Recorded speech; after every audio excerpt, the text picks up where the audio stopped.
Vote ಹಾಕೋದು ನಮ್ಮ ಹಕ್ಕು, ಅದನ್ನು ಸರಿಯಾಗಿ ಎಣಿಸೋದು ನಿಮ್ಮ ಕರ್ತವ್ಯ. ಆದರೆ ವ್ಯವಸ್ಥೆಯ ಒಂದು ಸಣ್ಣ ಬೇಜವಾಬ್ದಾರಿತನದಿಂದ ಜನರ ತೀರ್ಪೆ ಬದಲಾಗಿ ಹೋದರೆ, ಪ್ರಜಾಪ್ರಭುತ್ವದ ಆಶಯಕ್ಕೆ ಕೊಡಲಿ ಏಟು ಬಿದ್ದರೆ ನಾವು ಸುಮ್ಮನಿರಬೇಕೇ? ನಮಸ್ಕಾರ ಪ್ರಿಯ ವೀಕ್ಷಕರೇ, ನಮ್ಮ ಚಾನೆಲ್ಗೆ ನಿಮ್ಮೆಲ್ಲರಿಗೂ ಆತ್ಮೀಯ ಸ್ವಾಗತ. ಇಂದು ನಾವು ಚರ್ಚೆ ಮಾಡಲಿರುವುದು ಶೃಂಗೇರಿ ವಿಧಾನಸಭಾ ಕ್ಷೇತ್ರದ ಆ ಐತಿಹಾಸಿಕ ತೀರ್ಪಿನ ಬಗ್ಗೆ. ಗೆದ್ದವರು ಸೋತಿದ್ದು ಹೇಗೆ, ಸೋತವರು ಗೆದ್ದಿದ್ದು ಹೇಗೆ? ಚುನಾವಣಾ ಆಯೋಗದ ಮಾನ ಹರಾಜು ಹಾಕಿದ ಆ ಘಟನೆಯ ಇಂಚಿಂಚು ಮಾಹಿತಿ ಇಲ್ಲಿದೆ. ಬನ್ನಿ ನಮ್ಮ ಜೊತೆ ಕೂಡಿ. ಪ್ರಜಾಪ್ರಭುತ್ವದ ಅತಿ ದೊಡ್ಡ ಹಬ್ಬ ಅಂತ ನಾವೆಲ್ಲ ಸಂಭ್ರಮದಿಂದ ಓಟ್ ಹಾಕ್ತೀವಿ. ಆದರೆ ನಾವು ಹಾಕಿದ ಓಟ್ಗೆ ಬೆಲೆ ಇದೆಯಾ? ನಮ್ಮ ತೀರ್ಪನ್ನು ಸರಿಯಾಗಿ ಅಳೆಯುವ ಯೋಗ್ಯತೆ ನಮ್ಮ ವ್ಯವಸ್ಥೆಗೆ ಇದೆಯಾ? ಈ ಪ್ರಶ್ನೆ ಯಾಕೆ ಕೇಳ್ತಾ ಇದ್ದೇನೆ ಅಂದರೆ, ಶೃಂಗೇರಿ ವಿಧಾನಸಭಾ ಕ್ಷೇತ್ರದ ಈ ಮರು ಎಣಿಕೆಯ ಫಲಿತಾಂಶ ಇಡೀ ಚುನಾವಣಾ ಆಯೋಗದ ಮಾನವನ್ನ ಹರಾಜು ಹಾಕಿದೆ. ಬರೋಬ್ಬರಿ 3 ವರ್ಷಗಳು.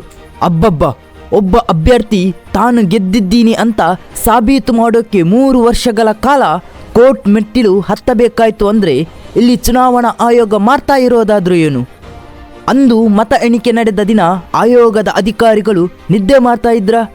ಅಂಚೆ ಮತಗಳ ಎಣಿಕೆಯಲ್ಲಿ 255 ಮತಗಳ ವ್ಯತ್ಯಾಸ ಕಂಡು ಬಂದಿದೆ ಅಂದರೆ ಇದು ಕೇವಲ ಒಂದು ತಾಂತ್ರಿಕ ದೋಷವಲ್ಲ, ಇದು ಜನರ ನಂಬಿಕೆಗೆ ಎಸಗಿದ್ದಂತಹ ಬಹುದೊಡ್ಡ ದ್ರೋಹ. ಕೇವಲ 52 ಮತಗಳ ಅಂತರದಿಂದ ಇವತ್ತು ಫಲಿತಾಂಶವೇ ಬದಲಾಗಿದೆ. ಅವತ್ತು ಆಯೋಗ ಸರಿಯಾಗಿ ಕೆಲಸ ಮಾಡಿದ್ದಿದ್ರೆ ಇವತ್ತು ಈ ಪರಿಸ್ಥಿತಿ ಬರ್ತಾನೆ ಇರಲಿಲ್ಲ. ಒಂದು ಕ್ಷೇತ್ರದ ಜನಪ್ರತಿನಿಧಿ ಯಾರಾಗಬೇಕು ಅನ್ನೋದನ್ನು ಜನರ ಬದಲಿಗೆ ಈ ಅಧಿಕಾರಿಗಳ ನಿರ್ಲಕ್ಷ್ಯ ನಿರ್ಧಾರ ಮಾಡ್ತಾ ಇದೆಯಾ ಅನ್ನೋ ಸಂಶಯ ತುಂಬ ಕಾಡ್ತಾ ಇದೆ. ಶೃಂಗೇರಿಯ ಜನ ಅಂದು ಯಾರನ್ನ ಗೆಲ್ಲಿಸಬೇಕು ಅಂದುಕೊಂಡಿದ್ರು ಅವರು ಶಾಸಕನ ಕುರ್ಚಿಯಲ್ಲಿ ಕೂರೋಕೆ 3 ವರ್ಷ ಬೇಕಾಯಿತು ಅಂದರೆ ಈ ವ್ಯವಸ್ಥೆ ಎಷ್ಟರ ಮಟ್ಟಿಗೆ ಹದಗೆಟ್ಟಿದೆ ಅನ್ನೋದನ್ನು ನೀವೇ ಯೋಚನೆ ಮಾಡಿ. ಚುನಾವಣಾ ಆಯೋಗವೇ ಕೇಳಿಸಿಕೊಳ್ಳಿ, EVM ಯಂತ್ರ ಇರಲಿ ಅಥವಾ ಪೋಸ್ಟರ್ ಬ್ಯಾಲೆಟ್ ಇರಲಿ, ಪ್ರತಿಯೊಂದು ಓಟ್ ಕೂಡ ಒಬ್ಬ ಸಾಮಾನ್ಯ ಮನುಷ್ಯ ಈ ದೇಶಕ್ಕೆ ನೀಡುವಂತಹ ಅಧಿಕಾರ.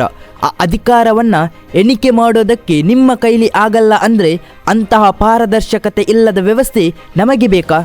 ಅವತ್ತು ಗೆದ್ದವರು ಇವತ್ತು ಸೋತಿದ್ದಾರೆ, ಅವತ್ತು ಸೋತವರು ಇವತ್ತು ಪ್ರಮಾಣ ಪತ್ರ ಹಿಡಿದು ನಿಂತಿದ್ದಾರೆ. ಈ ಗೊಂದಲಕ್ಕೆ, ಈ ಅವಮಾನಕ್ಕೆ ಹೊಣೆ ಯಾರು?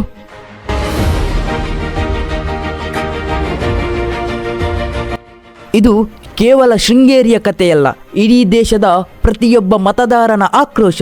ಇನ್ಮುಂದೆಯಾದರೂ ಚುನಾವಣಾ ಆಯೋಗ ಎಚ್ಚೆತ್ತುಕೊಳ್ಳಲಿ, ಜನರ ತೀರ್ಪಿನ ಜೊತೆ ಚೆಲ್ಲಾಟವಾಡೋದನ್ನು ನಿಲ್ಲಿಸಲಿ. ಇಲ್ಲಾಂದರೆ ಪ್ರಜಾಪ್ರಭುತ್ವದ ಮೇಲೆ ಜನರಿಗಿರೋ ನಂಬಿಕೆ ಮಣ್ಣು ಪಾಲಾಗೋದ್ರಲ್ಲಿ ಸಂಶಯವೇ ಇಲ್ಲ. ಕೊನೆಯದಾಗಿ ಹೇಳೋದಾದರೆ, ಅಧಿಕಾರಕ್ಕಾಗಿ ನಡೆಯುವಂತಹ ಈ ಇಲಿಬೆಕ್ಕಿನಾಟದಲ್ಲಿ ಬಲಿಯಾಗುತ್ತಿರುವುದು ಮಾತ್ರ ಸಾಮಾನ್ಯ ಮತದಾರ. ವ್ಯವಸ್ಥೆಯ ಈ ತಪ್ಪುಗಳನ್ನು ಪ್ರಶ್ನಿಸದಿದ್ದರೆ ಮುಂದೊಂದು ದಿನ ನಮ್ಮ ಓಟಿಗೆ ಬೆಲೆ ಇಲ್ಲದಂತಾಗುತ್ತದೆ.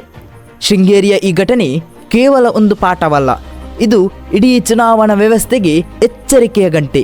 ಈ ಬಗ್ಗೆ ನಿಮ್ಮ ಅಭಿಪ್ರಾಯವೇನು? ಕಮೆಂಟ್ ಮಾಡಿ ತಿಳಿಸಿ.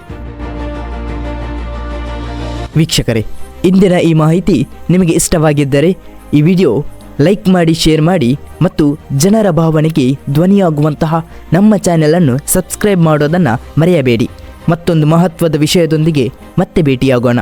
ವಂದನೆಗಳು.